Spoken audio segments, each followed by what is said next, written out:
Hi friends, welcome to my channel. நம்ம இப்போ வந்து சூப்பரான ஒரு குழந்தைங்களுக்கு ரொம்ப பிடிச்சமான ஒரு பீஸா செய்ய போகிறோம். அதுக்கு நான் சிறுபருப்பு ஒரு கப்பு ஊற வச்சுருக்கேன். அதை நல்லா மிக்ஸி ஜாரில் நைஸாக சேர்த்து அரைச்சிக்கலாம். அது கூடயே ஒரு பச்சை மிளகா, ஒரு துண்டு இஞ்சி சேர்த்து அரைச்சிக்கலாம். இப்போ நம்மளுடைய தோசை மாவு திக்காக இருக்கிற மாதிரி எடுத்துக்கலாம். நான் ஒரு தோசைக்கல்லில் ஊற்றிருக்கேன். இது ஒரு பக்கம் நல்லா ரோஸ்ட் ஆனோன்னா திருப்பி இன்னொரு பக்கம் நம்ம திருப்பி போட்டுக்கலாம். நான் அது கூடயே பாருங்கள் டொமேட்டோ சாஸ் வச்சுருக்கேன்.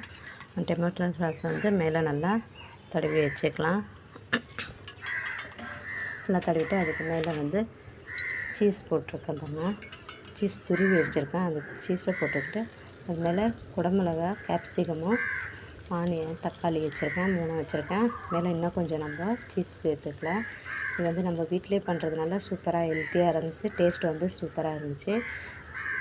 வீடியோ பிடிச்சிருந்துச்சின்னா நீங்களும் வீட்டில் ட்ரை பண்ணி பாருங்கள். கடையில் வாங்கி கொடுக்குறதோட நம்ம இந்த மாதிரியே செஞ்சு கொடுக்கலாம். சிறு சர்க்கரையும் நல்லா சத்து இருக்குது. அது ஒரு 10 நிமிஷம் நல்லா மூடி போட்டு வச்சுருக்கலாம். அப்புறம் நம்மளோட சீஸ் எல்லாம் சூப்பராக வந்து மெல்ட் ஆகி வந்திருக்கு. இதை நம்ம கட் பண்ணி சாப்பிட்டு பார்க்கலாம். டேஸ்ட் வந்து சூப்பராக இருந்துச்சு. குழந்தைங்களுக்கு ரொம்ப பிடிச்சிருந்தது. நீங்களும் வீட்டில் ட்ரை பண்ணி பாருங்கள். வீடியோ பிடிச்சிருந்துச்சின்னா லைக் பண்ணுங்கள், ஷேர் பண்ணுங்கள். தேங்க்யூ.